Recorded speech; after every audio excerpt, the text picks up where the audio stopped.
Potential क्वांटिपल्स episode 7 की starting में हम दिखाया जाता है। इचिगा, इत्सुकी और नीनो खाना खा रहे होते हैं। तभी इचिगा कहती कि आखिर मिकू चली कहाँ गई सुबह सुबह, और तभी नीनो कहती कि सुबह तो ये जॉगिंग करने के लिए चली गई है। तभी इत्सुकी फुतारो के बारे में पूछती है। तभी इचिगा उसे बताती कि वो अभी भी सो रहा है। तभी इचिगा इत्सुकी से नीनो से उसके साथ पढ़ने के बारे में कहती है। नीनो साफ साफ मना कर देती है और इत्सुकी से कहती कि तुम इनके बहकावे में मत आना। तभी इचिगा उससे पूछती है कि तुम क्या सोचती हो।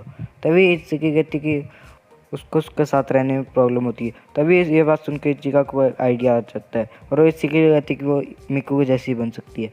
फिर इत्सुकी के साथ वो कुछ करने लग जाती है वहाँ पर। तभी नीनो उससे कहती कि ये तुम गलत कर रही हो। फिर वो भी इसके साथ मिल जाती है। फिर वो दोनों उसके बाल मिकू जैसे बनाने लग जाती है। फिर सीन शिफ्ट होता है, हम दिखाया जाता है कि फुतारो सोच रहा होता है कि किसी ने उसे मिकू के साथ यहाँ पर देख लिया तो बहुत ज़्यादा प्रॉब्लम हो जाएगी, वो उसे घर से निकाल देंगे। तभी वो छुपके से गेट खोल कर निकलने की कोशिश करता है वहाँ से। तभी वहाँ पर दूसरी मिकू आ जाती है, जो देखने के बाद वो थोड़ा शौक होता है। फिर कहता है कि इत्सुकी तुम यहाँ पर क्या कर रही हो। तभी इत्सुकी कहती है आखिरकार तुमने पहचान लिया। उसे लगा था ये प्लान काम नहीं करेगा। फिर वो इत्सुकी को वहाँ से भेजने की कोशिश करता है, जिससे बाद इत्सुकी थोड़ी सी गुस्सा हो जाती है उससे। फिर वो वहाँ से चली जाती है। तभी इचिगा उससे फुतारो से पूछती है कि मिकू को देखा तुमने। तभी फुतारो कहता है कि शायद वो लाइब्रेरी में होगी, और लाइब्रेरी में चले जाती है।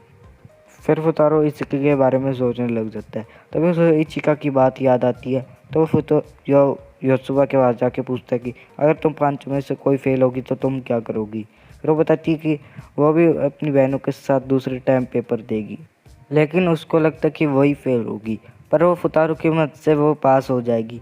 ये सारी बात इचिका भी देख रही होती है और वो समझ जाती है फुतारो क्या कहना चाहता है। तो वो फुतारो को कहता है कि वो अपनी पेंसिल भूल गई उसे लेके जाने के लिए। तभी वो उसको बहुत सारी पेंसिल निकाल लेती है। तभी इचिका कहती है कि उसे उसकी पेंसिल चाहिए, और फुतारो को इशारा करती है, और फुतारो भी समझ जाता है ये बात और वहाँ से चला जाता है घर की ओर। तभी वो गेट खोलते देखते कि सामने मिकू खड़ी होती है। तभी वो वहाँ से जाने की कोशिश करता है, पर मिकू उसे रोक लेती है और उससे पूछती कि कल रात को क्या हुआ था। तभी फुतारो उसे बता देता कि वो आधी रात को उठ गया था और मिकू आके अपने बेड पे सो गई थी। ये बात सुनकर मिकू थोड़ी रिलैक्स हो जाती है। फिर फुतारो वहाँ से चला जाता है। तभी वो इत्सुकी के पास जाके उसे मिकू की तरह बात करने लग जाता है।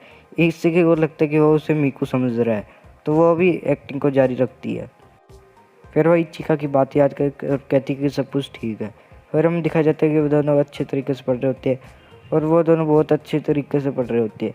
तभी हमें दिखाया जाता है कि फुतारो से पढ़ने के कारण इस इचिका के फुल मार्क्स आए होते हैं, और मिकू योसुबा इचिका के भी फुल आए होते हैं, यहाँ तक कि नीनो के भी फुल आए होते हैं। फिर नीनो उससे कहती कि तुम इतने भी ज़्यादा बेकार नहीं हो, जिसे देखने पर फुतारो बहुत ज़्यादा खुश होता है। फिर वो सारे उससे चेयर अप करने लग जाती है। फिर हमें पता लगता है ये तो बस सपना है। फिर फुतारो सपने सो जाता है। फिर वो देखता है कि सभी लोग पढ़ते पढ़ते थक गए और वहीं पे सो गए। तभी उसको कल की बात याद आती है, जहाँ पर फुतारो उनसे कहता है कि तुम सबको आज उसके साथ पढ़ना पड़ेगा, जहाँ पर नीनो उससे मना कर देती है। तभी नीनो इत्सुकी से पूछती है। इत्सुकी कहती है मुझे इससे कोई दिक्कत नहीं। फिर ये देख के वहाँ पर सभी लोग शौक हो जाती है। फिर हमें इत्सुकी को दिखाया जाता है। तब फुतारो उससे पूछता है कि ये कह दो कि घड़ी टूटी हुई है। तभी हम देखते हैं कि स्कूल स्टार्ट होने में थोड़ा ही टाइम रहा होता है। जैसे देखने के बाद इत्सुकी भी शौक हो जाती है, बहुत ज़्यादा घबरा जाती है। फिर वो स्कूल की तरफ जाने लग जाती है। वह सुबह सबसे आगे भागते हुए जा रही होती है, और बाकी सारे धीरे धीरे पीछे जा रही होती है। तभी फुतारो मन में सोचता है कि अगर क्या होगा कि ये एग्ज़ाम ही नहीं दे पाए तो इनके फादर को क्या कहेगा वो।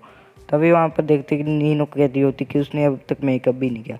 फुतारो कहता है तुम बिना मेकअप के अपनी बहनों जैसी दिखती हो। तभी मीको किसी की हेल्प करी होती है रोड क्रॉस करने में। वो कहता है तुम्हें यहाँ से चलना चाहिए जल्दी, और इचिका वहाँ पे सो रही होती है चलते खड़ी खड़े। तो उससे कहते चलो। तभी इचिका कहती कि मुझे बहुत ज़्यादा भूख लगी है। तभी वो वहाँ पर शॉप के आके खाने को देख रहे होते हैं। तभी नीनो कहती है हम लेट हो रहे हैं। तभी नीनो पूछती है कि तुम्हें क्या लगता है हम पास हो जाएंगे। तभी फुतारो कहता है कि मैंने अपनी पूरी कोशिश की है, और आज यहाँ पर जो भी होगा वो अपने फादर को बता देगी। फिर वो कहता है कि कोई बात नहीं, बता देना, आज जो भी होगा तो वो तुम्हारे ऊपर डिपेंड करता है। और वो वहाँ से जाने लग जाती है, और स्कूल पहुँचते हैं और वहाँ पर कहीं पेड़ के नीचे बैठे होते हैं, क्योंकि आज सिर्फ योसुबे टाइम पर पहुँच पाती है। स्कूल के बाहर एक गार्ड खड़ा होता है, और फुतारो सोचते कि आज वो क्या करेगा अब। तो फुतारो कहता है कि हम एक बहुत बड़ा गेम खेलने वाले हैं। वो सारी लड़कियाँ उससे पूछने लग जाती है कि आखिर तुम करने क्या वाले हो। तो फुतारो कहते हैं तुम बस देखते जाओ। फिर हम दिखा देते हैं मीकू को, जो योसुफा का हेयर बैंड लगा के कहती है कि मुझे कोई काम था इसलिए मैं बाहर गई हुई थी, मैं स्कूल के अंदर ही थी। फिर वहाँ से चली जाती है। सेम टू सेम ऐसे ही इचिका करती है। फिर ऐसे ही नीनो चेक कर देती है। फिर आखिर में कार जब इसकी थोड़ा शर्माते हुए कह देती कि उससे कोई काम था इसलिए वो बाहर गई थी। फिर वो चारों अंदर पहुँच जाती है और हमें दिखाया जाता है कि वहाँ पर असली वाली भी योसुबा आ जाती है और देख के थोड़ा चौंक होती है यहाँ पर क्या हो रहा है।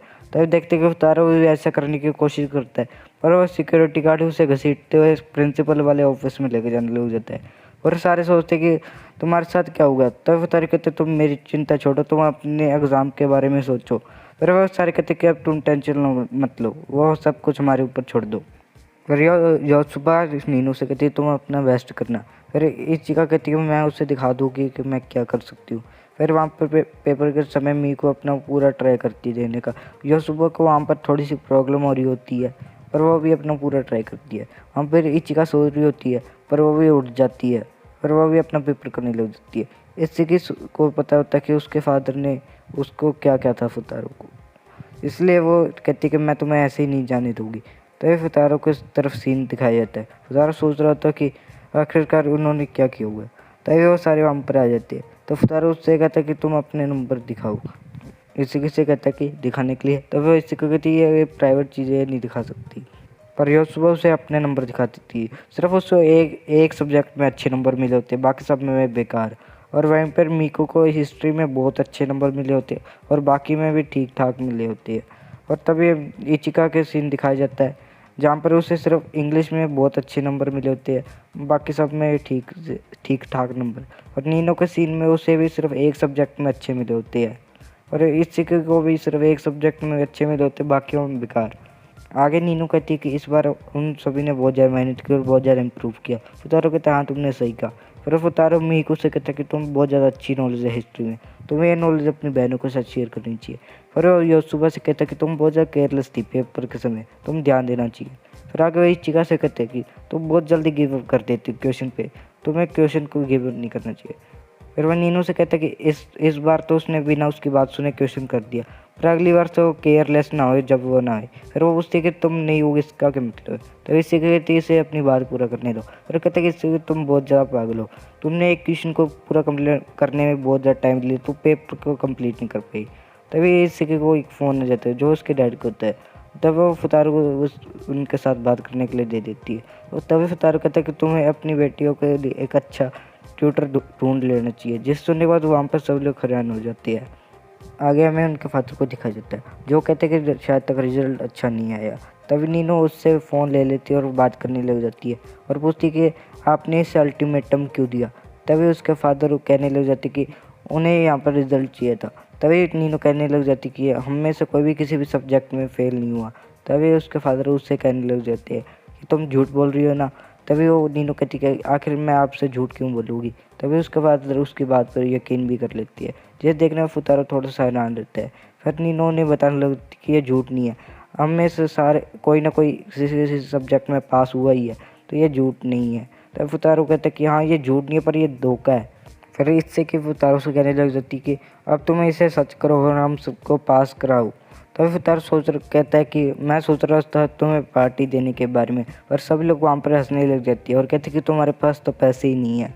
यहीं पर हमारे इस एपिसोड का एंड हो जाता है। बाकी सारे एपिसोड का भी लिंक डिस्क्रिप्शन में, आप जाके उन्हें भी देख सकते हैं।